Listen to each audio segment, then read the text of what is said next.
Hello everyone, you are watching Ad Plus Home Tutor, and in this session of Indian Polity and Constitution we will study Article 151। तो शुरू करते हैं बिना किसी देरी के।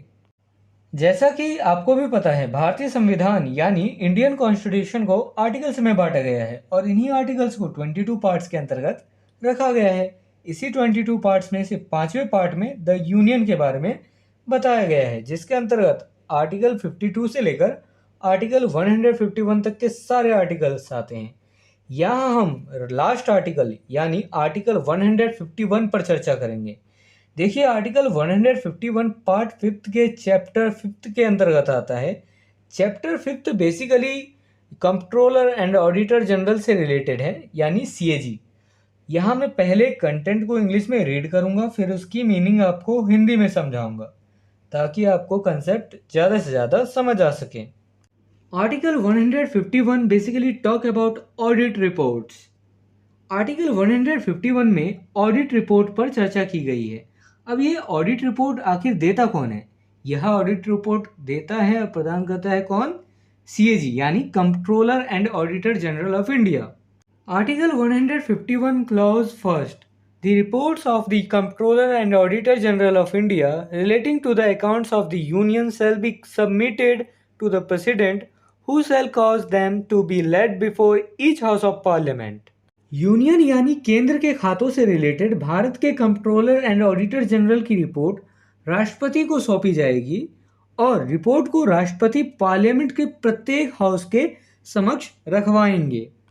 आप इसे बड़े ही सिंपल शब्दों में समझिए।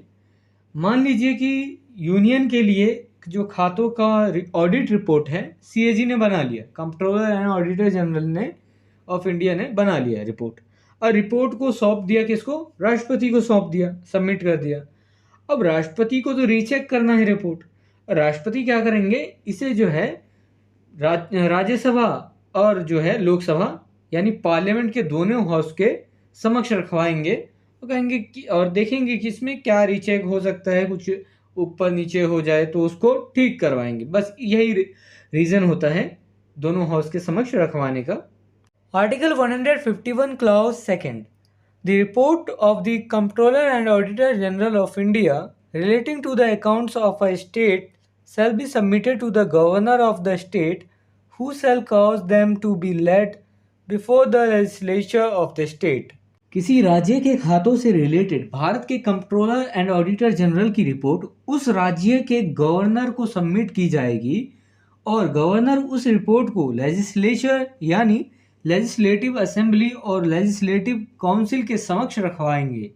आपने यहाँ पे एक सिमिलर चीज़ देखी होगी कि राष्ट्रपति जो है रिपोर्ट सीएजी से के मिलने के बाद जो है रिपोर्ट को पार्लियामेंट में प्रस्तुत करता है, रखता है समक्ष, ठीक है, दोनों हाउसेस के सामने। और गवर्नर भी क्या करता है? सीएजी से रिपोर्ट मिलने के बाद जो है लेजिस्लेटिव असेंबली या लेजिस्लेटिव काउंसिल के समक्ष रखवाता है। ये क्यों किया जाता है? अब मान लीजिए किसी का रिपोर्ट कार्ड है, आपका जो है रिपोर्ट बना, आपका कितना नंबर आया है कितना सब्जेक्ट में, तो आपका रिपोर्ट आपको ही नहीं पता रहेगा तो उस रिपोर्ट का क्या यूज़ है ना? इसी तरीके से राज्य का रिपोर्ट, अगर हम राज्य का रिपोर्ट बना रहा है सीएजी, तो राज्य को तो पता चलना चाहिए ना कि उसका क्या खर्च हुआ तो क्या नहीं हुआ, तो इसलिए लेजिस्लेटिव असेंबली और लेजिस्लेटिव काउंसिल को दिखाया जाता है।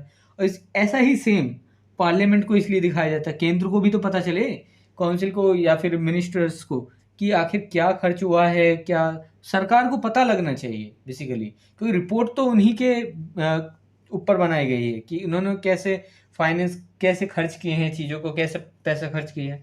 तो इसलिए जो है राष्ट्रपति या गवर्नर आगे जो है पार्लियामेंट या लेजिस्लेचर में रिपोर्ट को रखवाती है। If this video is helpful for you, then please like and share this video, and if you want see some more these type of videos, then subscribe the channel and click the bell icon and select the all option for upcoming videos. And I hope you have a great experience by watching the Ad Plus Home Tutor.